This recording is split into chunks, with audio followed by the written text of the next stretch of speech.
بسم الله الرحمن الرحيم.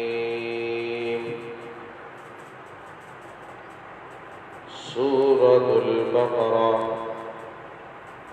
ألف لام ميم. ذلك الكتاب لا ريب فيه هدى للمتقين الذين يؤمنون بالغيب ويقيمون الصلاة ومما رزقناهم ينفقون والذين يؤمنون بما أنزل إليك وما أنزل من قبلك وبالآخرة هم يوقنون أولئك على هدى من ربهم وأولئك هم المفلحون. صدقت يا أرحم الراحمين.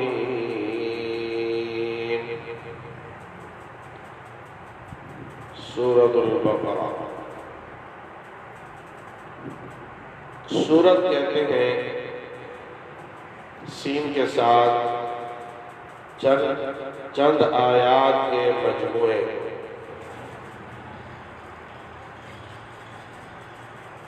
جس میں چند آیتیں ہوتی ہیں اس کو سورت کہتے ہیں. کم از کم جو چھوٹی سورت ہے وہ 3 آیتوں پر مشتمل ہے. سورہ عصر، سورۃ الکوثر، سورہ نصر اذا جاء نصر اللہ والفتح. کم سے کم جو سورت چھوٹی سورت ہے وہ 3 آیتوں پر مشتمل ہے.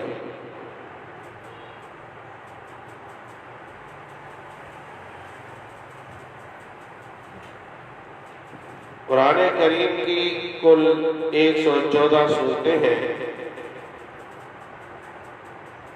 6666 آیات ہیں. ان سورتوں میں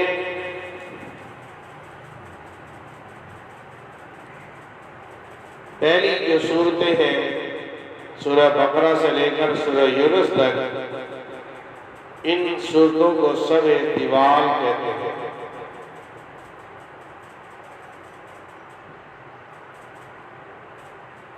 یہ لمبی سورتیں ہیں. یونس سے لے کر سورہ ہجر تک کی سورتوں کو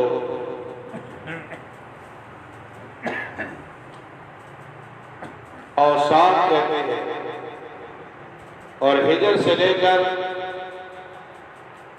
حجرات تک کی سورتوں کو معین کہتے ہیں.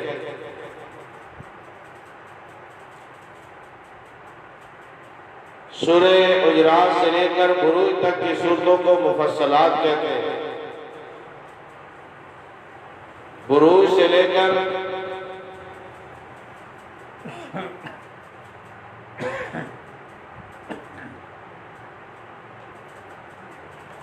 آخر قرآن تک کے سورتوں سارے مفصل کہتے ہیں. یہ سورتوں کی ترتیب ہے.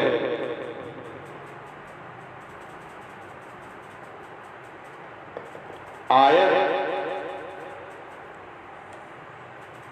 الف لام میم ایک آیت ہے. چند حروف اور کلمات کے مجموعے کو آیت کہتے ہیں. آیت کے مختلف معنی ہیں. آیت کا معنی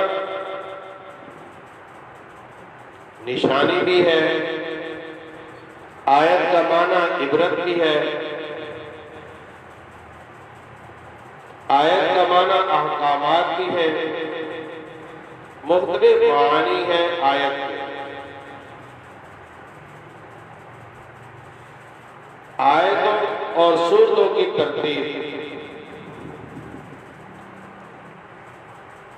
سورتوں کی جو ترتیب ہے، یہ آیتوں کی ترتیب ہے، ایک ہے ترتیب نزولی، ایک ہے ترتیب توقیفی۔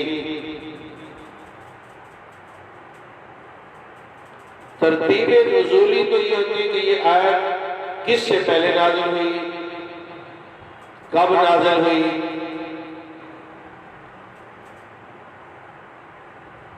جیسے سورہ بقرہ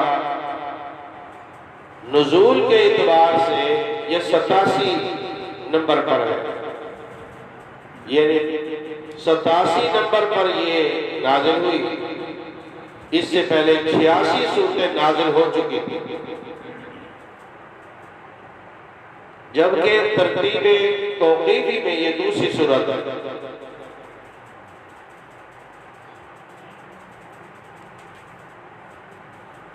سرور کائنات صلی اللہ علیہ وسلم پر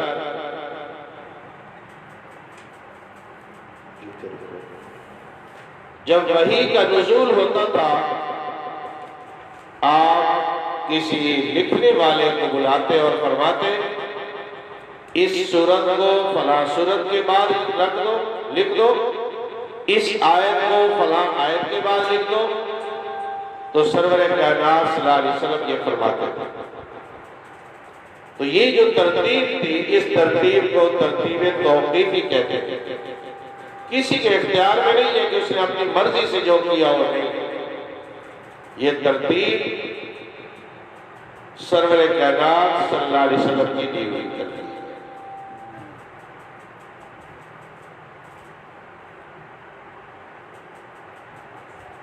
سورتوں کے نام، سورہ فاتحہ، سورہ بقرہ، یہ جو سورتوں کے نام ہیں،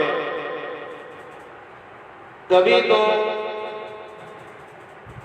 اس کے شروع والے حرف کو لے کر اس سورت کا نام رکھ دیا جاتا ہے۔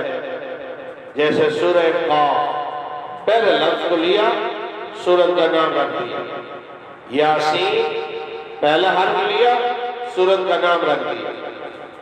کبھی ایسا ہوتا ہے کہ اس سورت میں جو واقعہ موجود ہوتا ہے، اس واقعہ کا نام سورت کا نام رکھ دیا جاتا ہے۔ آیت الکل باسم الجز، کسی ایک سورت کے کسی بھی ایک حرف کو لے کر یا واقعہ کو لے کر اس کا نام رکھ دیا۔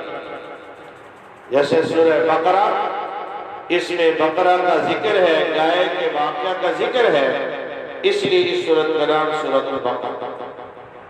سورہ آل عمران، اس میں آل عمران کا واقعہ ذکر ہے، اس لیے اس کو سورہ آل عمران ہے۔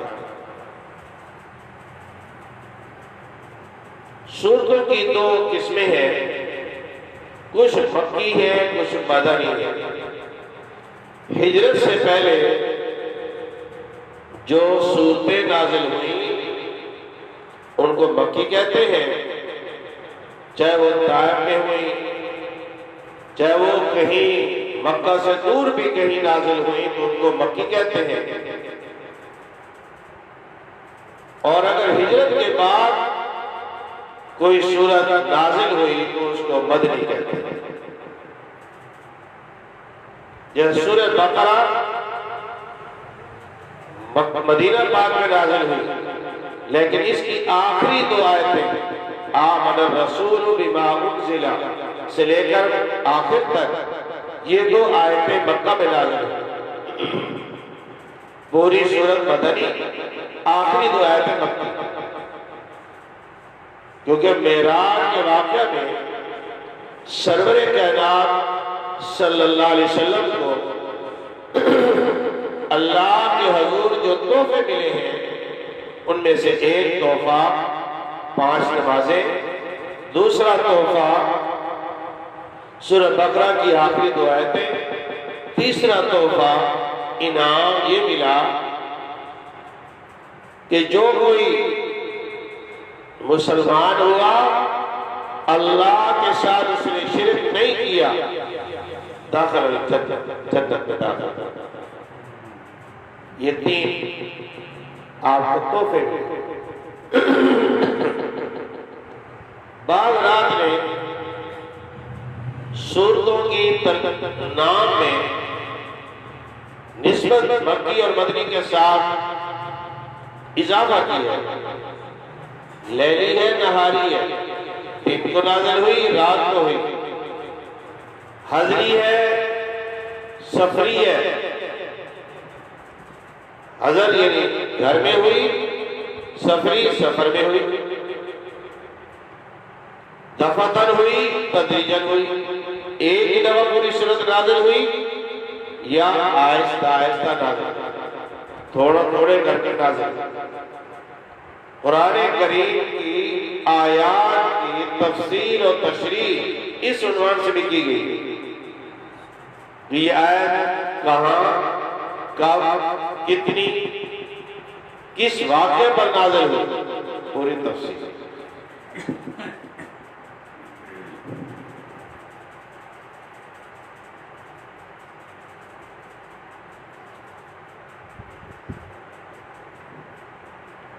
فضیلت سورت، اس سورت کی فضیلت، سورہ بقرہ کی ہر آیت کے نزول پر 70 فرشتے آئے۔ آپ علیہ السلام نے فرمایا لا تجعلوا بیوتکم مقابر، اپنے گھروں کو قبرستان نہ بناؤ۔ فرمایا وَأَنَّ الْبَيْتَ الَّذِي يَقْرَأُ سُورَةَ الْبَقَرَةِ لَا يَدْخُلُهُ الشَّيْطَانُ، فرمایا وہ گھر جس میں سورہ بقرہ پڑھی جائے اس میں شیطان داخل نہیں ہوگا۔ آپ نے فرمایا اقرأوا الزہراوین، دو روشن سورتوں کی تلاوت کرو، سورہ بقرہ، سورہ آل عمران۔ آپ علیہ السلام نے فرمایا کل قیامت کے دن ہوگا یہ دونوں صورتیں اپنے پڑھنے والوں کے لیے صاحبان ہوگی، غمامتان، قیامتان، فرمایا اس کے لیے سفارشی ہوگی۔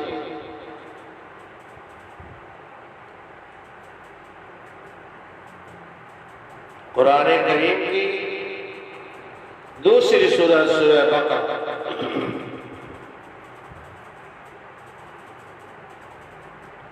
اس سورت کا سورہ فاتحہ سے ربط یہ ہے کہ سورہ فاتحہ کی ابتدا میں اللہ جل جلالہ کی تعریف ہے اور اس کے آخری حصے میں دعا ہے کہ انسان نے یہ دعا کی کہ اللہ مجھے صراط مستقیم عطا کر، صراط مستقیم کی ہدایت ہے، اور صراط مستقیم وہ جس پر آپ کے نیک لوگ چلے،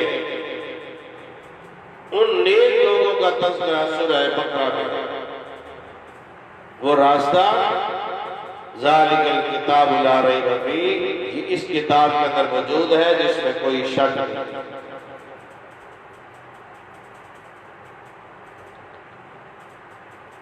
قرآن کریم کی بڑی صورتوں میں سے سورہ بقرہ بڑی صورت، اس صورت میں دین کے مہمات کا ذکر ہے، دین کے جو مہمات ہیں، اہم مضامین ہے، توحید ہے، رسالت ہے، آخرت ہے، احکامات ہیں، عبرتیں ہیں، قصص ہیں، ان کا ذکر ہے، اس کو کہتے ہیں مہمات دین۔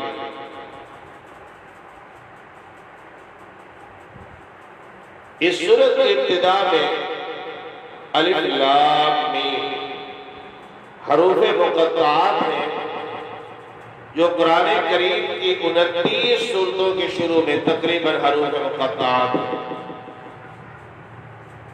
یہ حروف مقطعات کے متعلق مختلف بزرگوں کی مختلف رائے ہے۔ ابو بکر صدیق رضی اللہ تعالیٰ عنہ فرماتے ہیں لِكُلِّ كِتَابٍ سِرٌ، ہر کتاب میں جو راز کی بات ہوتی ہے قرآن کریم کا راز حروف مقطعات ہے۔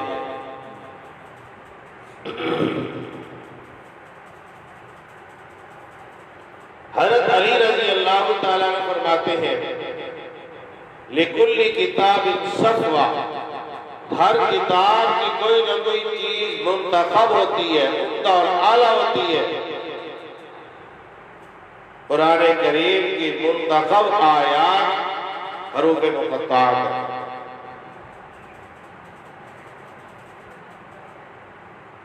حروف مقطعات کے بعض رات نے ظنی معانی کیے ہیں۔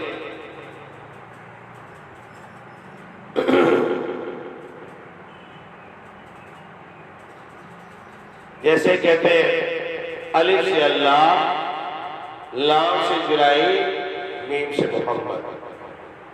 اللہ بھیجنے والا ہے، جبرائیل لانے والے ہیں، محمد صلی اللہ علیہ وسلم پر نازل۔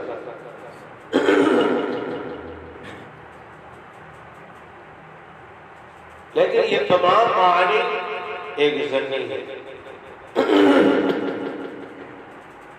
قیامت تک آنے والے انسانوں کے لیے جو پڑھے لکھے ہیں، جو اپنے آپ کو بہت پڑھے لکھے سمجھدار کہتے ہیں، ان کے لیے چیلنج بھی ہے کہ حروف ہی ہے نا، آؤ ترجمہ کرو، آؤ مطلب بیان کرو۔ کوئی ایسا جملہ نہیں ہے جس کے معنی نہ ہو، محمل تو ہو سکتا ہے لیکن معنی لفظ بول کر اللہ جل جلالہ نے چیلنج کیا، آؤ نا اس کا ترجمہ کرو۔ بتا دیا کہ تمہارا علم ناقص ہے، تمہارا علم وحی کے تابع ہونا چاہیے۔ بہت سے لوگ جب کچھ پڑھ لکھ لیتے ہیں وہ سمجھتے ہیں کہ ہمیں اب نہ وحی کی ضرورت ہے، نہ تعلیمات الہی کی ضرورت ہے، نہ انبیاء علیہ السلام کے طریقے کی اب ہمیں ضرورت ہے، ہم تو پڑھے لکھے ہیں۔ اب وہ اپنے پڑھے لکھے پر اس قدر تکبر اور غرور کرتے ہیں کہ دین اسلام کی جو اہم چیزیں ہیں ان کو بھی چھوڑتے ہیں۔ تو بہرحال الف لام میم حروف مقطعات میں سے، مقطعات اس لیے کہتے ہیں یہ ٹکڑے ٹکڑے کر کے پڑھا جاتا ہے، الف لام میم۔ صحابہ کے اندر سوال کیا دیتے ہیں، کیا مطلب وہ یہ قرآن کریم نے خود ذکر کیا ہے، سورہ آل عمران میں خود ذکر ہے وَالَّذِي أَنزَلَ عَلَيْكَ الْكِتَابَ مِنْهُ آيَاتٌ مُحْكَمَاتٌ هُنَّ أُمُّ الْكِتَابِ وَأُخَرُ مُتَشَابِهَاتٌ فَأَمَّا الَّذِينَ فِي قُلُوبِهِمْ زَيْغٌ فَيَتَّبِعُونَ مَا تَشَابَهَ مِنْهُ ابْتِغَاءَ الْفِتْنَةِ وَابْتِغَاءَ تَأْوِيلِهِ وَمَا يَعْلَمُ تَأْوِيلَهُ إِلَّا اللَّهُ وَالرَّاسِخُونَ فِي الْعِلْمِ يَقُولُونَ آمَنَّا بِهِ قُلْ كُلٌّ مِّنْ عِندِ رَبِّنَا وَمَا يَذَّكَّرُ إِلَّا أُولُو الْأَلْبَابِ۔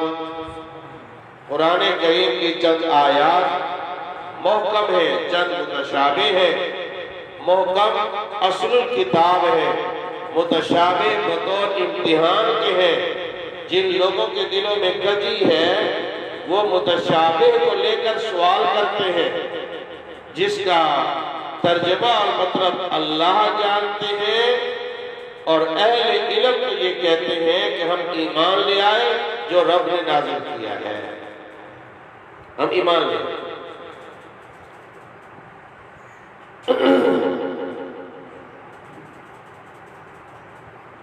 حروف مقطعات، اس کے اوپر ایمان لانا کہ یہ جی من جانب اللہ ہے۔ ایک سوال ہوتا ہے، جیسے ابھی بزرگوں نے فرمایا اللہ اکبر، کہ جی جب ترجمہ کا پتہ نہیں ہے، معلوم نہیں ہے، تو پھر اس کا نزول کا فائدہ کیا ہے؟ اس کو کیوں نازل کیا گیا جب اس کا معنی کا پتہ نہیں ہے؟ جواب، یہی تو رب کریم کی علم کی بات ہے کہ اللہ نے اہل علم کو چیلنج دیا ہے کہ میرا چھوٹا سا ایک جملہ ہے، اس کا ترجمہ کر کے دکھاؤ۔ ان کو عاجز کرنے کے لیے، ان کے علم کو اپنے علم الہی کے تابع کرنے کے لیے کہ تمہارا علم ناقص ہے، اپنے علم کو علم نہ سمجھو، یہی حکمت ہے۔ اور پھر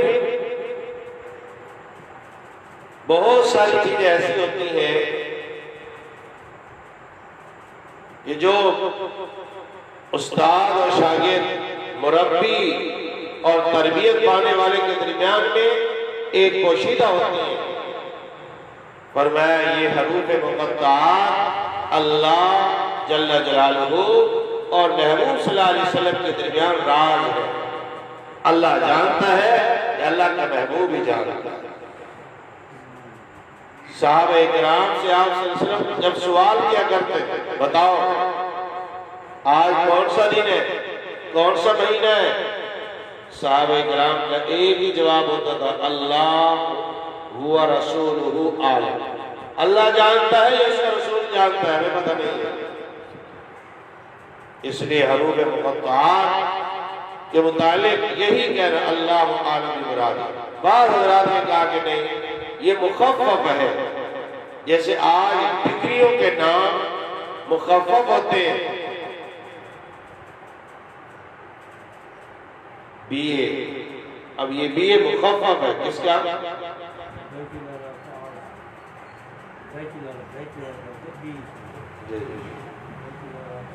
ایم اے، ماسٹر ڈگری، یہ مخفف ہے۔ بی ایس او کے پمپ سے آپ کو پیٹرول ملے گا، بی ایس او، اب یہ مخفف ہے۔ اصل نام کیا ہے؟ پاکستان آئی، اس طرح یہ مخفف ہے، الف لام میم۔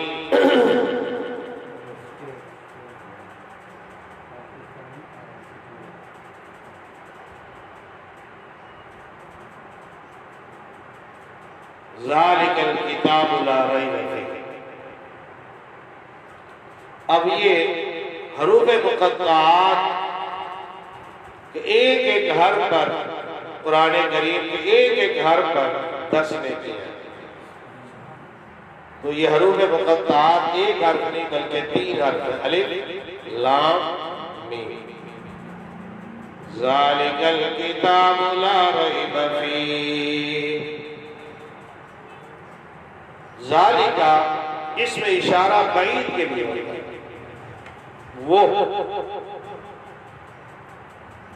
کتاب تو یہ ہے، وہ کیوں فرمایا جا رہا ہے ذالکہ؟ وہ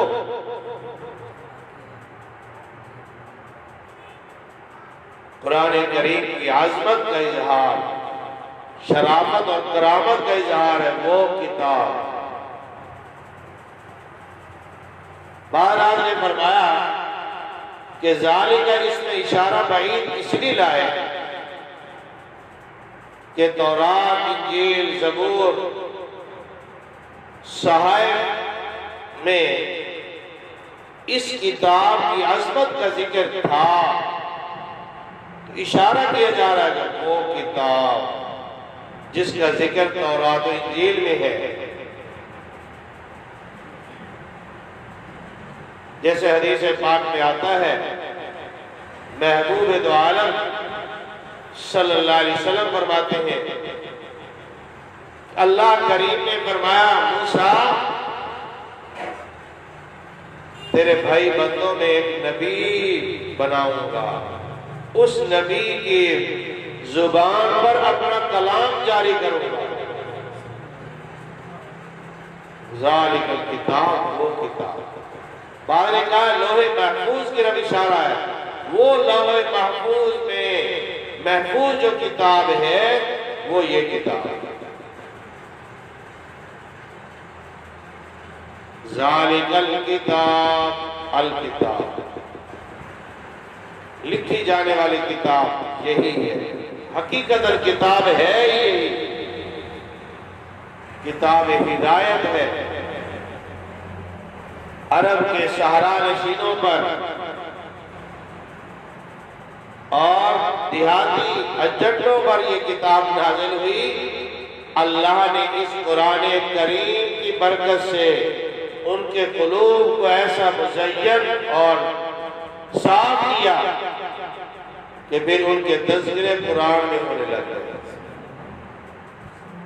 قرآن کریم کی یہ کتاب، ذالک الکتاب، یہ کتاب، وہ کتاب، عظمت والی کتاب۔ الکتاب سے مراد قرآن کریم ہے۔ لا ریب فیہ، یہ ترجمہ ہم کر دیتے ہیں کہ جس میں شک ہوئے، شک والا لفظ بہت بڑا لفظ ہے۔ شک خود عربی کا لفظ ہے، میریا، میریا کہتے ہیں کھٹکے کو۔ یہ وہ کتاب ہے جس میں ذرا برابر کھٹکا بھی کوئی، کھٹکا بھی۔ آدمی چوراہے پہ پہنچا، چوراہے پہ پہنچا، اسے نہیں معلوم میں نے دائیں جانا ہے بائیں جانا ہے، ایسے ہی گاڑی رکی، فوراً سائن بورڈ پر اس کی نگاہ پڑی، لکھا ہوا تھا ادھر جائے۔ بس یہ اتنا سا بھی کھٹکا نہیں ہے اس کتاب، لا ریب فیہ، اتنا بھی شک نہیں۔ نزول کے اعتبار سے، ترتیب کے اعتبار سے، معنی اور مفہوم کے اعتبار سے اس میں کوئی شک نہیں، کوئی کھٹکا بھی نہیں۔ انسانوں کے کلام میں تضاد ہوتا ہے، عمومی طور پر میں آج کچھ بولوں گا کل کچھ بولوں گا، جس کو آج کل کی مہذب زبان میں کہتے ہیں یو ٹرن۔ یہ آدمی جی یو ٹرن ہے، جی بڑا یو ٹرن لیتا ہے، آج کل کچھ کہہ رہا ہے، آج کچھ کہہ رہا ہے، یو ٹرن۔ کہ جی یہ آج کچھ کہہ رہا تھا کل کچھ کہہ رہا تھا، کیونکہ علم ناقص ہے۔ ہماری گفتگو میں یقیناً کچھ نہ کچھ اس میں آئے گی بات۔ اللہ جل جلالہ کا علم کامل ہے، علیم ہے، علیم، وَهُوَ بِكُلِّ شَيْءٍ علیم۔ علیم کے لیے چار چیزیں ہیں، وہ اللہ کے لیے ہے، کسی اور کے لیے نہیں۔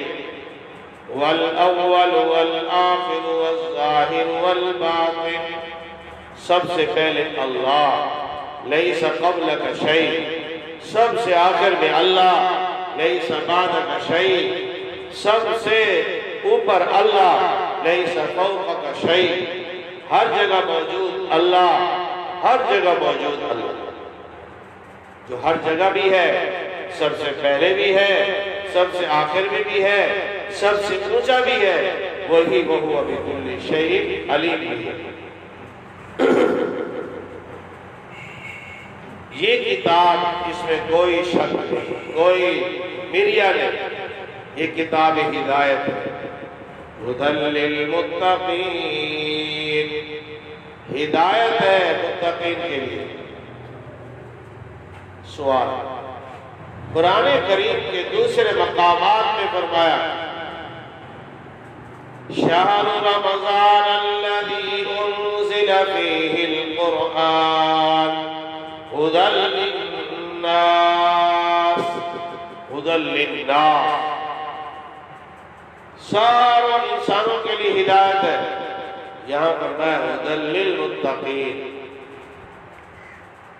وہاں تو انسانوں کے لیے، متقین کے لیے، یہاں خاص کیا فرمایا ہدایت تو سب کے لیے ہے، لیکن اس سے کامل ہدایت جو لیتے ہیں وہ تقوی والے ہی لیتے ہیں۔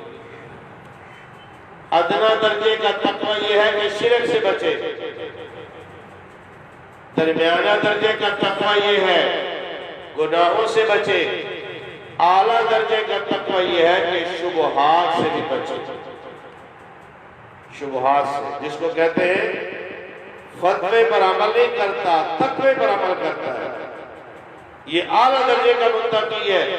کھڑے ہو کر پینا فتوے میں ٹھیک ہے، لیکن تقوی صحیح میں صحیح نہیں ہے، اس لیے تقوی کا لحاظ کرتا ہے کہ کھڑے ہو کے نہیں پیتا۔ سر ننگا رکھنا فتوے کے اعتبار سے جائز ہے، لیکن تقوی کے اعتبار سے درست نہیں ہے، اس لیے وہ سر ننگا نہیں رکھتا، تو یہ اعلیٰ درجے کا متقی ہے۔ اور تقوی ایسی صفت ہے جب انسان کے اندر ایمان کے ساتھ تقوی آ جاتا ہے، پھر اللہ کی مدد کے دروازے کھل جاتے ہیں۔ اب قرآن کریم سنیے، وَلَوْ أَنَّهُمْ آمَنُوا وَاتَّقَوْا لَفَتَحْنَا عَلَيْهِمْ بَرَكَاتٍ مِّنَ السَّمَاءِ، اگر یہ ایمان لے آئیں اور تقوی کی زندگی اختیار کریں، گناہوں کو چھوڑ دیں، لَفَتَحْنَا عَلَيْهِمْ بَرَكَاتٍ مِّنَ السَّمَاءِ، ہم آسمان سے ان کے لیے برکتوں کے دروازے کھول دیں گے۔ وَمَن يَتَّقِ اللَّهَ يَجْعَل لَّهُ مَخْرَجًا، جس نے تقوی کی زندگی اختیار کی ہر مشکل سے نکال دیں گے۔ وَمَن يَتَّقِ اللَّهَ يُكَفِّرْ عَنْهُ سَيِّئَاتِهِ وَيُعْظِمْ لَهُ أَجْرًا، جو تقوی اختیار کرے گا گناہ معاف کر دیں گے، اس کا ثواب بڑھا دیں گے۔ وَمَن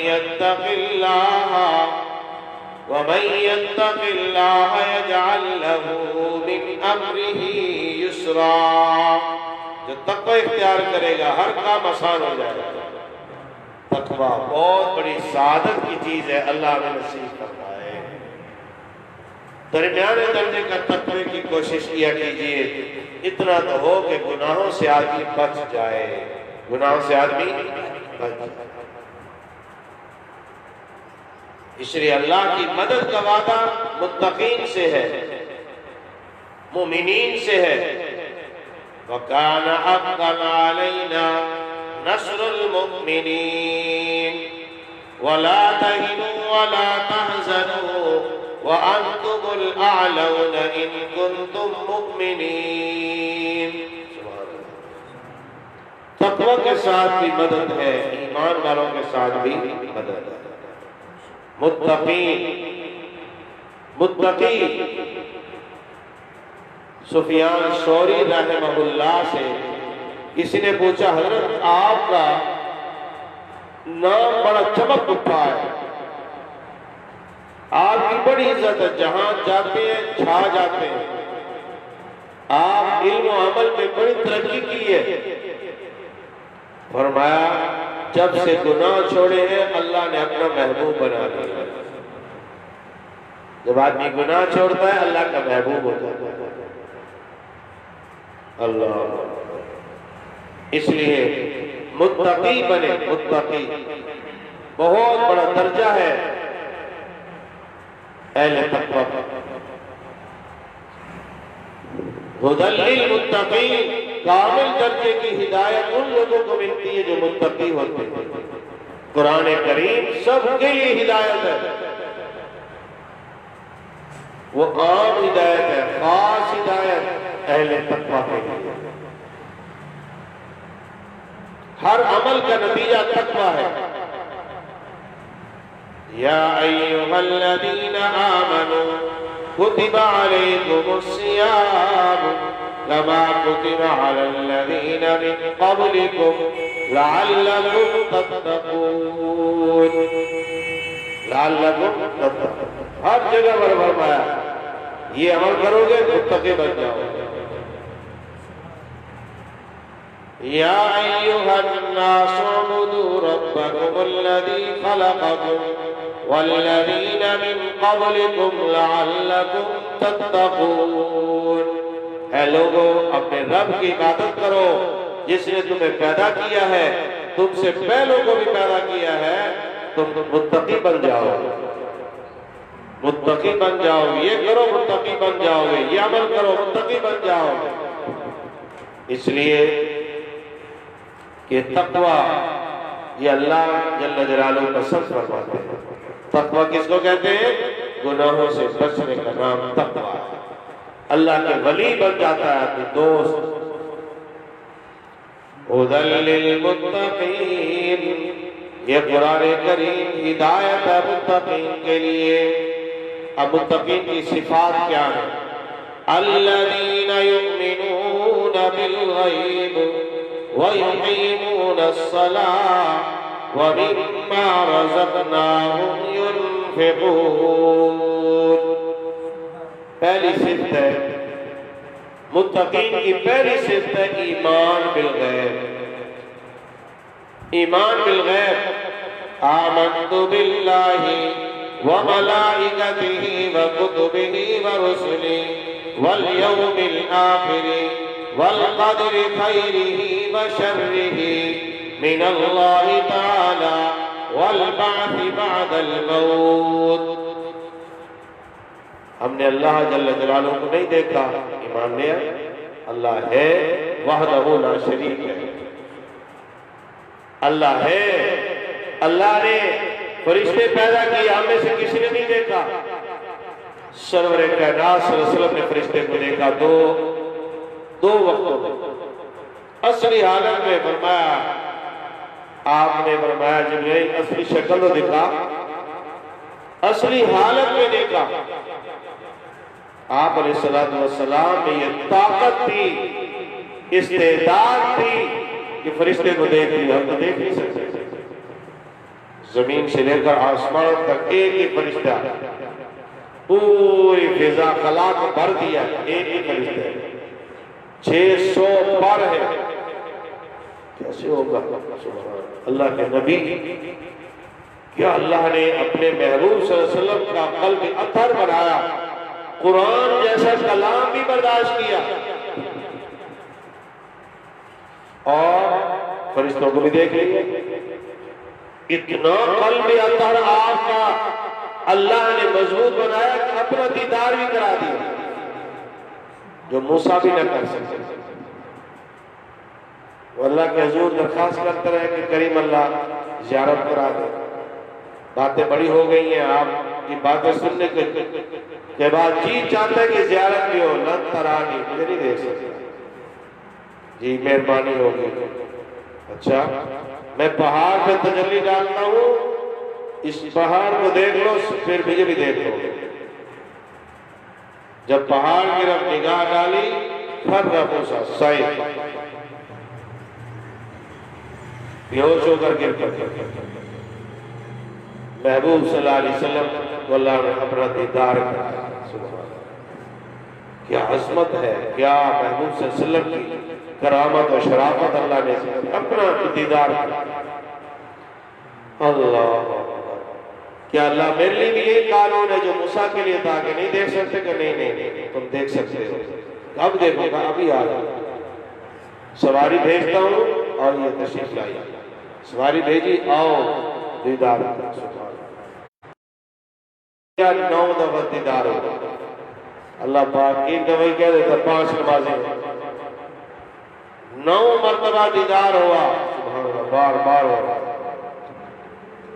پھر کیسے قلب اطہر بنایا کہ قرآن کو نہ آسمانوں نے برداشت کیا، نہ زمین نے، نہ پہاڑ نے، نہ کسی بھی مخلوق نے برداشت نہیں کیا۔ محبوب صلی اللہ علیہ وسلم کے قلب اطہر پر قرآن نازل ہو رہا ہے۔ صحابی فرماتے ہیں، عبداللہ بن ام مکتوم کہتے ہیں کہ ایک آیت کے نزول پر محبوب صلی اللہ علیہ وسلم پر وحی نازل ہو رہی تھی، آپ کا گھٹنا مبارک میرے گھٹنے پر تھا۔ جب وحی کا نزول ہوا، اتنی آیت نازل ہوئی، لا يستوي القاعدون من المؤمنين غير أولي الضرر والمجاہدون فی سبیل اللہ. یہ چند جملے نازل ہوئے.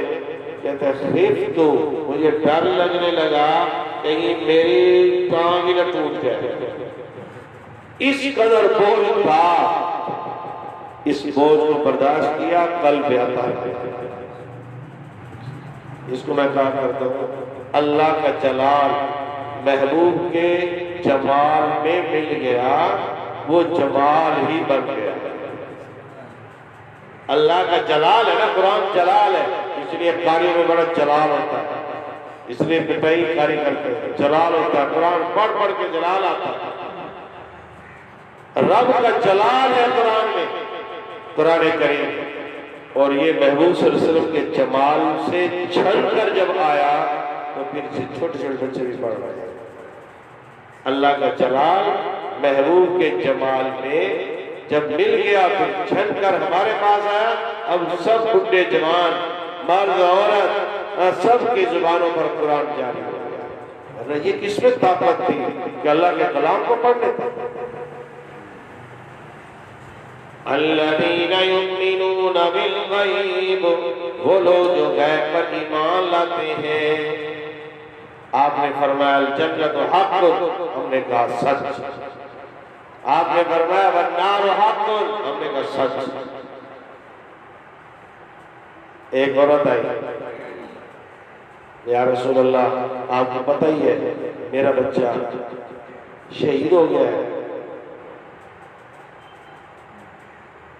مجھے پتہ چلے میرا بچہ کہاں ہے.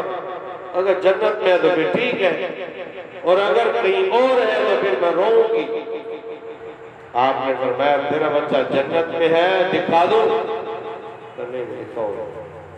کس نے کہا پگلی دیکھ لیتی کوئی سکون مل جاتا، تیرا جوان بچہ تھا.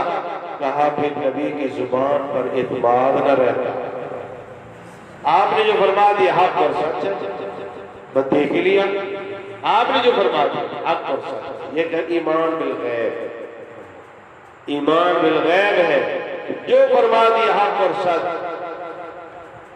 صحابہ فرماتے ہیں جب آپ کی مجلس میں ہم ہوتے تھے یوں محسوس ہوتا تھا کہ جنت اور جہنم سامنے ہے.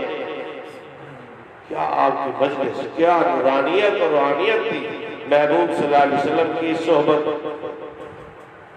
اللہ الذین یؤمنون بالغیب. ایک صحابی اور میں کھجوریں کھا رہے ہیں، پوچھتے ہیں یا رسول اللہ اگر میں شہید ہو جاؤں تو کہاں جاؤں گا؟ وہ جنت میں جائے گا. اچھا کھجوریں پھینکی اور چھٹی جلدی جاتا ہوں. سوچے ہی نہیں، سیدھے گئے اور اللہ کے سیدھے گئے اور شہید ہو گئے. یہ ہے ایمان بالغیب. بس محبوب نے فرما دیا اور ٹھیک ہے. آپ نے بھیجا حضرت علی کو، حضرت مقداد کو، جاؤ تمہیں روضہ خافین ایک جگہ ہے وہاں ایک عورت ملے گی، اس کے بعد خط ہے لے کر گئے. عورت کو پکڑا، وہی ملی، کہا خط لے. اس نے کہا میرے پاس نہیں. کہا نکال، اللہ کا نبی سچا ہے، جو فرما دیا سچ ہے. بس اس نے بڑا انکار. حضرت علی نے فرمایا نکالتی ہے لتجردن الثیاب، تیرے سارے کپڑے اتار کے جامہ تلاشی لوں گا. میرے محبوب نے کہہ دیا. اس نے بالوں کے جھوٹ سے نکالا یہ جو فرما دیا حق اور سچ. اور صرف یہ مسلمان نہیں مانتے تھے، کافر بھی مانتے تھے. کافروں کو بھی پتا تھا جو محمد کی زبان سے نکلا ہے حق اور سچ ہے صلی اللہ علیہ وسلم. سراقہ بن مالک ہجرت والی رات میں آپ کے پیچھے لگتا ہے. ہجرت کے سفر میں آپ کے پیچھے لگتا ہے. مختصراً یہ ہے آپ نے فرمایا سراقہ تو یہ نہیں پسند کرتا کسرا فتح ہوگا اس کے قتل تیرے ہاتھ میں ہوں گے. کتنی بڑی بات ہے. آپ صلی اللہ علیہ وسلم کا 10 سال مدینہ میں، 23 سال ابو بکر صدیق کے، حضرت عمر فاروق کے دور میں وہ فتح ہوا۔ حضرت عمر رضی اللہ تعالیٰ دیکھ رہے ہیں کہاں ہے وہ، جب تک کنگن نہیں آئے فرمایا ابھی تک پوری مال غنیمت نہیں آئی، کنگن آ گیا کہا اب سب ہو گیا، مسلمان نہیں تھا بعد مسلمان ہو گیا۔ یہ ہے ایمان بالغیب۔ اللہ کے نبی نے جو فرمایا، ہم تو اللہ کے نبی کو بھی نہیں دیکھا، بہت بڑے غم کی بات ہے۔ محبوب صلی اللہ علیہ وسلم کی زیارت اللہ نے نصیب فرمایا۔ اللہ اکبر۔ آپ نے جو فرما دیا ہم نے اپنے بزرگوں سے سنا، ہم نے بھی مان لیا، ہم نے کہا سچ کہہ رہے ہیں۔ ہم نے تو نہیں دیکھا، 1400 سال کے بعد ہم آئے ہیں، ہمارے اساتذہ نے، ہمارے ماں باپ نے ہمیں کہا اللہ وحدہ لا شریک، ہم نے کہا بالکل ٹھیک۔ انہوں نے کہا نبی محمد صلی اللہ علیہ وسلم خاتم النبیین ہے، ہم نے کہا بالکل سچ۔ اس کو کہتے ہیں ایمان بالغیب۔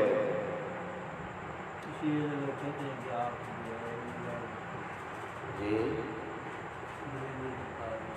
ہاں، ہم بھی مانتے ہیں آپ صلی اللہ علیہ وسلم کو علم غیب تھا، اللہ نے آپ کو بہت علم غیب دیا۔ قرآن کہتا ہے تِلْكَ مِنْ أَنْبَاءِ الْغَيْبِ نُوحِيهَا إِلَيْكَ، غیب کا علم ہم نے وحی کیا۔ آپ کو کیا پتا تھا کہ یوسف علیہ السلام کا کیا واقعہ ہے؟ اصحاب کہف کیا ہے؟ اللہ نے دیا ہے۔ ہم کہتے ہیں جو کچھ دیا اللہ نے دیا، کتنا دیا؟ سب سے زیادہ دیا۔ اتنا دیا نہ ہم بول سکتے ہیں، نہ ہم لکھ سکتے ہیں، نہ ہم سوچ سکتے ہیں، بہت کچھ دیا اللہ نے۔ ما كنت تعلمها أنت ولا قومك من قبل هذا فاصبر إن العاقبة للمتقين۔ آپ کو بھی نہیں پتا تھا، آپ کی قوم کو بھی نہیں پتا تھا، ہم نے آپ کو علم دیا۔ اللہ اکبر۔ جب آپ معراج سے واپس آئے، آپ نے بتایا کہ آج رات میں یہ نظائر دیکھ کر آیا۔ مشرکین مکہ نے کہا اچھا بتاؤ، بیت المقدس کے دروازے بتاؤ، کھڑکیاں بتاؤ، اس کا سارا منظر بتاؤ۔ آپ علیہ السلام فرماتے ہیں وہ پوچھتے گئے، میں دیکھتا گیا اور ان کو دیکھ دیکھ کے بتایا جاتا گیا، فرمایا اللہ نے درمیان کے سارے پردے ہٹا دیے، پردے ہٹا دیے اللہ نے۔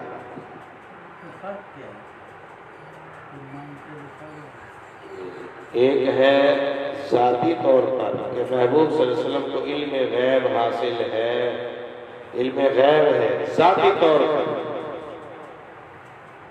کہ آپ صلی اللہ علیہ وسلم کو سب چیزوں کا علم ہے، یہ صرف اللہ کی ہے، کسی اور کی نہیں۔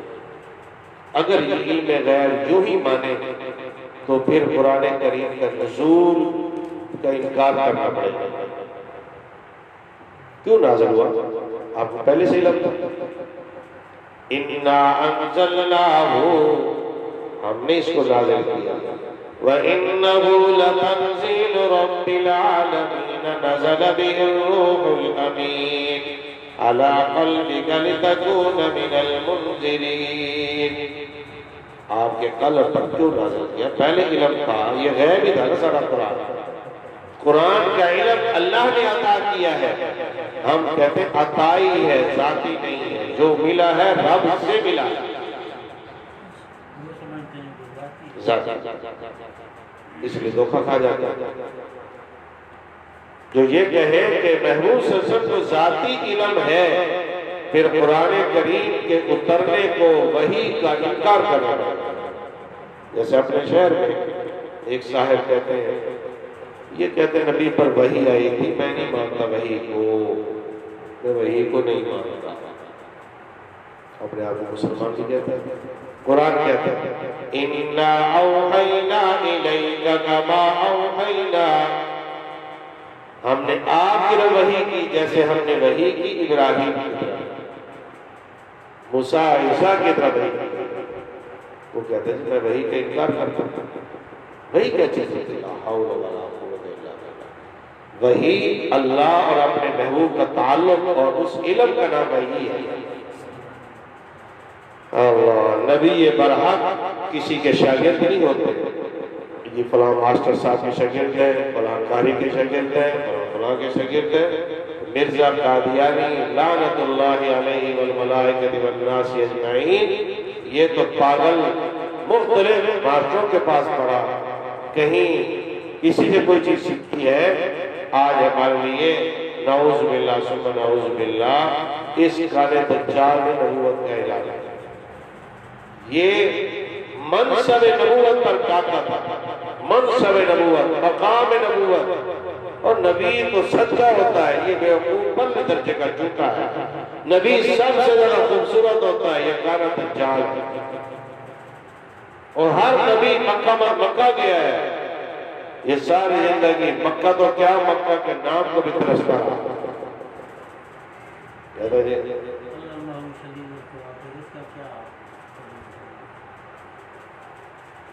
علمہ شدید القوا، اللہ نے آپ کو علم سکھایا ہے۔ جی اللہ نے سکھایا، جی جی ساری قوتوں کا مالک اللہ ہے۔ اللہ نے قوت والے رب نے آپ کو علم سکھایا ہے۔ میں نے ایک جگہ پر درود شریف تقسیم کی ہے، یہ درود شریف پڑھے ہیں، اس میں درود شریف دو لکھے ہوئے ہیں، صلی اللہ علی النبی الامی بسم اللہ والسلام علی رسول اللہ۔ جو وہاں کا امام تھا بگڑ گیا، کہتا نعوذ باللہ، یہ دیکھو میں کہتا نہیں تھا گستاخ ہے، نبی کو امی کہتے ہیں، نبی کو امی کہتے ہیں، نمازیوں کو کہتا ہے امی کا معنی ہوتا ہے ان پڑھ، کہتے ہیں نبی کو امی کہتے ہیں۔ جب یہ جملے کہے مجھے کہنے کہ آپ کیا کہتے ہیں، میں نے کہا میں تو یہ ترجمہ نہیں کرتا۔ آپ عالم ہیں؟ کہا نہیں۔ حافظ ہیں؟ نہیں۔ میں نے کہا پھر تو یہ کیا بتاؤ امی کا کیا معنی، کہتے آپ کیا ترجمہ کرتے ہیں؟ میں نے کہا میں نے ترجمہ یہ کیا ہے، قرآن نے اپنے نبی کو امی کہا ہے، الذین یتبعون الرسول النبی الامی الذی، قرآن نے امی کہا ہے۔ اب ترجمہ ایک آپ نے کیا ہے، یہ ان پڑھ ہونے کی دلیل ہے، آپ بالکل ان پڑھ ہیں۔ اب میرا ترجمہ سنیے، میں نے اپنے اساتذہ سے کچھ پڑھا ہے، میں بھی طالب علم، میں نے یہ پڑھا ہے، نبی دنیا میں کسی کا شاگرد نہیں ہوتا، سب سے بڑا عالم ہوتا ہے، سب سے بڑا معلم ہوتا ہے، دنیا میں کسی کا شاگرد نہیں ہوتا۔ امی کہا گیا ہے کہ تم میں سے کسی سے نہیں پڑھا، تم میں سے کسی سے پڑھا نہیں ہے، کوئی نہیں کہہ سکتا کہ میں نے اس کو فلاں پڑھایا ہے، میں نے فلاں پڑھایا ہے، لیکن علم کتنا ہے کہ آپ نے فرمایا انما بعثت معلما، میں معلم بنا کر بھیجا گیا۔ اب ترجمہ یہ تو بیوقوف والا ترجمہ ہے، نبی کو ان پڑھ کہہ دو، نعوذ باللہ۔ اللہ نے اپنے قرآن میں یہ کہا ہے، نام پارے میں آتا ہے الذین یتبعون الرسول النبی الامی، قرآن نے تو سچ کہا ہے، جب قرآن نے کہہ دیا تو قرآن نے ترجمہ قرآن نے بتایا ہے، وَمِنْهُمْ أُمِّيُّونَ لَا يَعْلَمُونَ الْكِتَابَ إِلَّا أَمَانِيَّ وَإِنْهُمْ إِلَّا يَظُنُّونَ۔ یہ ترجمہ ہے جب تو امی ہے میں امی ہوں، یہ ہے اس آیت میں یہ ذکر ہے، ان میں سے بعض ان پڑھ ہیں جو کتاب کو بھی نہیں جانتے، وہ میں اور آپ ہیں۔ نبی نعوذ باللہ ایسا نہیں ہوتا، نبی نے اپنے 23 سالہ مبارک دور میں ایک جملہ فرمایا، وہ ایک جملہ سبحان اللہ، ایک جملے پر پوری کتابیں لکھی، ایک جملے کی تفسیر نہیں کر سکتے ہم۔ آپ نے فرمایا المومن مرآت المومن، مومن کے لیے شیشہ ہے، بس آپ نے 2 جملے فرمائے ہیں، ان 2 جملوں کی تفسیر کتنی لمبی ہے۔ مومن کے لیے شیشہ ہے، شیشہ اٹھائی آپ دیکھیں، آپ کو وہی بتائے گا جو آپ میں ہوگا۔ یہ تو نہیں بتایا گا ادھر بھی ہے ادھر بھی ہے. آپ نے وہ چیز زائل کر دی, سرما اضافی تھا اس کو ہٹا دیا, اب نہیں بتایا گا. میں نے شیشہ دیکھا مجھے بتائے گا, یہ شیشہ بزرگ دیکھیں ان کو نہیں بتائے گا کہ یعقوب میں کیا تھا. میں نے ایک جملے کی تفسیر تو دیکھیں کتنی ہے. ساری زندگی تفسیر کرتے رہو, محبوب کے فرمان کی تفسیر مکمل نہیں ہو سکتی. لکھنے والے لکھتے رہتے ہیں حدیث کی تفسیر تشریح لکھتے پھر کہتے ہیں ہم تھک گئے, ابھی بہت کچھ, ابھی بہت کچھ. کتنی تشریح کتابیں لکھی گئی ہیں حدیث میں. قرآن و حدیث میں اللہ نے سمندر بہا دیا. الذین یؤمنون بالغیب, وہ لوگ جو ایمان لیتے ہیں ایمان رکھتے ہیں بن دیکھی چیزوں پر, بن دیکھی دیکھا ہی کوئی نہیں مان لے. وَيُقِيمُونَ الصَّلَاةَ, نماز قائم کرتے ہیں. ایک ہے نماز کا پڑھنا, ایک ہے نماز پڑھنا. وَيُصَلُّونَ نہیں فرمائے, وَيُقِيمُونَ الصَّلَاةَ, نماز کو قائم کرتے ہیں. ایک ہوتا ہے پہننا, ایک ہوتا ہے ٹھمکانا. ٹھمکانا سمجھتے ہو؟ او بھئی لباس تو سارے پہنتے ہیں, ٹھمکانا یہ ہوتا ہے کہ لباس پہنے ہوئے بڑا خوبصورت بھی لگے. اور کمال ہے یار, کہتے ہیں نا شخصیت لباس سے, لباس غیر کم سے. اور نماز کو قائم کرتے ہیں. پتہ چلتا ہے کہ نماز اذان ہوئی نہیں, پہلے مسجد میں پہنچ گئے, وضو کیا, صلاۃ مسجد پڑھی, تحیۃ الوضو پڑھی, آرام سے ذکر اذکار کیا, اب نماز پڑھ رہا. پتہ چلتا ہے اللہ, نماز کو قائم کرتے ہیں.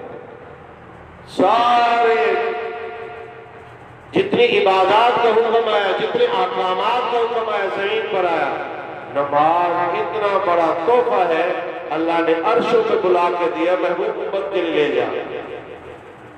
آپ نے میرا دیدار کیا ہے, آپ کو معراج ہوئی ہے, میری امت کی, آپ کی امت کی, میرے بندوں کی معراج نماز میں ہوگی.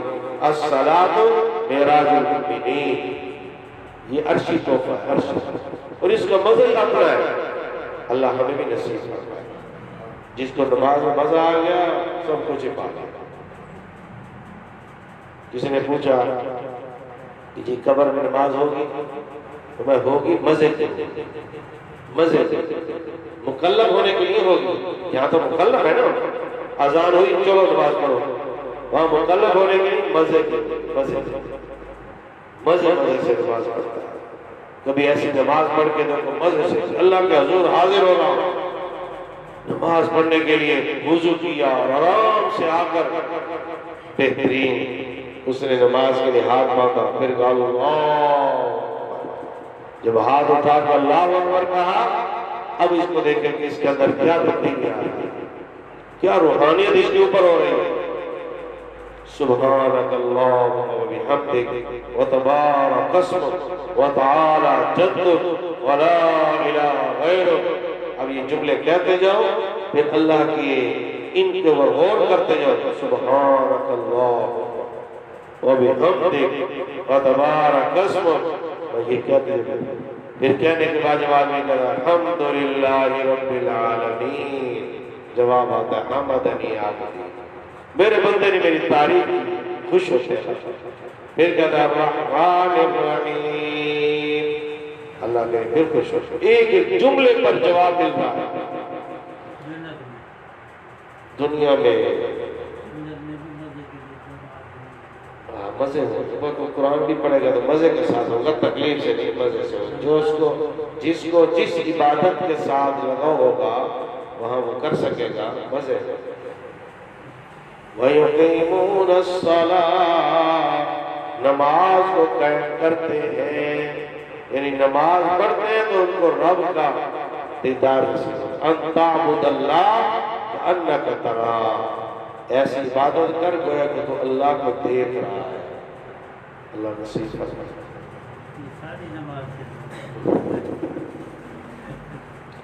اللہ قبول کرے. بس اللہ کی حکمت ہے, اللہ پاک چلو توفیق دے دیتے ہیں. نماز تو نماز ہے. اللہ وَمِمَّا رَزَقْنَاهُمْ يُنْفِقُونَ، ان چیزوں میں سے جو ہم نے دیا ہے خرچ کرتے ہیں۔ ایک جملے پر کیا اللہ نے پیار دیا، ہم نے دیا۔ خالی ہاتھ آیا تھا، ننگا آیا تھا، بھوکا پیاسا آیا تھا، وَمِمَّا رَزَقْنَاهُمْ، ہم نے دیا۔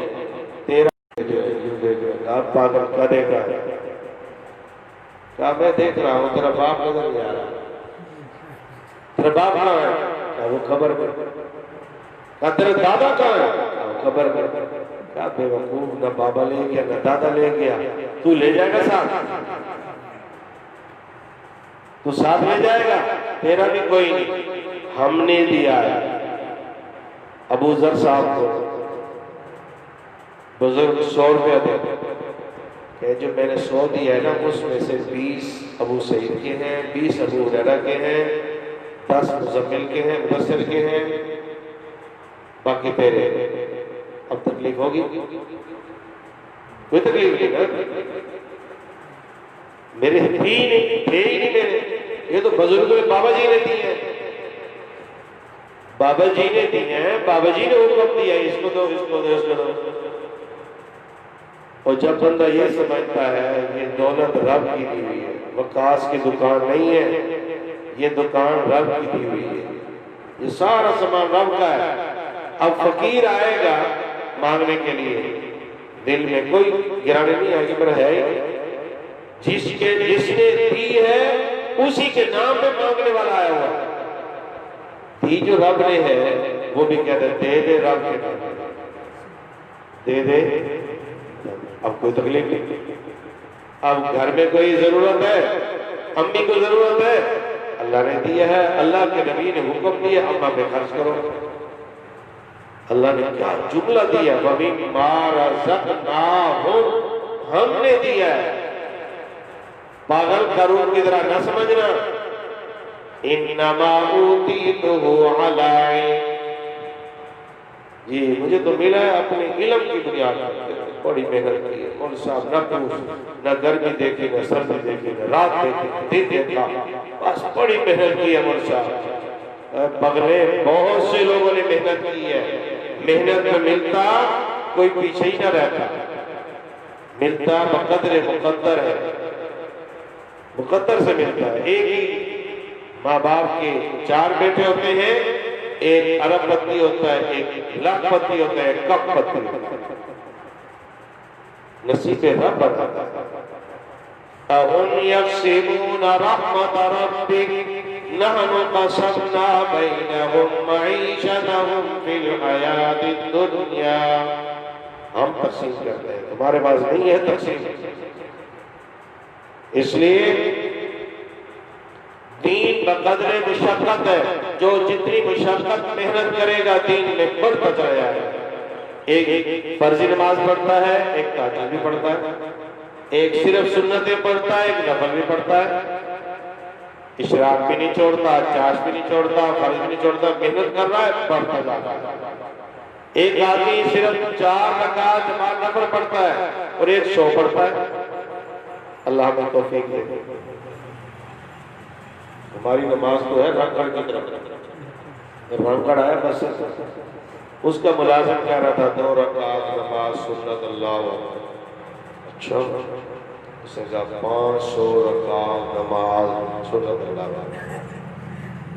اب رکعت پر رکعت، رکعت پر رکعت، گھر والے بیچارے آئے دیکھنے کے لیے کہ بابا زندہ ہے یا اللہ کو پیارا ہو گیا، دیکھا تو بابا سجدے میں سجدے، ہاں سجدے، خیر تو ہے بابا، خیر ہے، کمال، یہ بھی 2 رکعت پڑھے، میں بھی 2 رکعت، پھر رانے میں اور اس میں کیا فرق آئے گا؟ ہماری نماز ہوئی ہے کہ مجبوری کی نماز، ضرورت کی نماز ہے، اللہ پیار والی نماز نصیب کرتا ہے۔ ادھر سے اذان ہو رہی ہو، اس کو مزہ آئے کہ اوہ رب نے بلا لیا، چھوڑو چھوڑو سارے کام چھوڑو، اللہ کا بلاوا آ گیا ہے۔ اب اس بلاوے پر جا رہا ہے، گرمی میں جا رہا ہے، دھوپ میں جا رہا ہے، اندھیرے میں جا رہا ہے، اب جب مسجد میں پہنچتا ہے پھر کہتا ہے اللہ اکبر، حاضر ہو جی، آپ نے بلایا ہے حی علی الصلاۃ، آؤ نماز کی طرف، اللہ اکبر، مجرم آ گیا۔ یہ جب مجرم کو کہتے ہیں نا ہینڈز اپ کہتے ہیں، کیا کہتے ہیں؟ ہینڈز اپ، فوراً ہاتھ نکال لیتے ہیں، بس یہ کچھ نہیں، اس کا مطلب ہوتا ہے کہ میرا اصلہ سلسلہ کوئی نہیں۔ تو ہم بھی رب کے حضور ہاتھ اٹھا کے کہتے ہیں ہینڈز اپ، ہو گئے جی ہم ہینڈز اپ، ہم ہاتھ اٹھا کر اللہ اکبر۔ الذین یؤمنون بالغیب ویقیمون الصلاۃ، وہ لوگ جو ایمان لاتے ہیں غیب پر ایمان لاتے ہیں۔ یاد رکھیے یہ بھی غیب پر ایمان لانا ہے، اللہ کے وعدوں پر یقین اپنی جیب کے پیسوں سے زیادہ ہوتا ہے۔ جیب میں پیسہ ہے، جی جاؤں گا تو وہی لے آؤں گا، جاؤں گا یہ لے آؤں گا، یہ کر لوں گا، اس سے زیادہ صلاۃ الحاجت پر اسے یقین ہے کہ 2 رکعت پڑھوں گا اللہ مسئلہ حل کر دیں گے، صدقہ کروں گا اللہ آسانی فرما دیں گے، اس پہ زیادہ یقین ہو اپنی جیب کے پیسوں پر، اس کو کہتے ہیں ایمان بالغیب۔ انشاءاللہ ایمان بالغیب کل ذکر کریں گے۔ سبحانک اللہم و بحمدک، نشہد ان لا الہ الا انت، نستغفرک و نتوب الیک۔ الحمدللہ رب العالمین والصلاة والسلام علی اشرف المرسلین۔ اللہم ربنا آتنا فی الدنیا حسنۃ وفی الآخرۃ حسنۃ وقنا عذاب النار۔ اللہم اشف مرضانا ومرضى المسلمین۔ ہمارے بھائی عبید الرحمن صاحب بیمار ہیں، دعا کر اللہ تعالیٰ صحت عطا فرمائے، اللہ تعالیٰ تمام پریشانوں کی پریشانی دور فرمائے۔ ہمارے ماسٹر حفیظ صاحب، ماسٹر سعید صاحب سمیت جتنے حاضرین ہیں بے وقاص، یا اللہ ہمارے ابو ہریرہ، حضرت ابو ہریرہ، یا اللہ سب کے جن کے ابا اماں فوت ہو گئے، ہمارے والد صاحب سب کی اللہ کامل بخشش فرما، حضرت شیخ نبر اللہ مرحبا، ہمارے اساتذہ تمام مرحومین کی بخشش فرما، خاتمہ ایمان پہ فرما۔ اللہم احسن عاقبتنا فی الامور کلہا واجرنا من خزي الدنیا وعذاب الآخرہ۔ اللہم ربنا آتنا فی الدنیا حسنۃ وفی الآخرۃ حسنۃ وقنا عذاب النار۔ اللہم انا نسألک العفو والعافیۃ فی الدنیا والآخرہ، آمین آمین بجاہ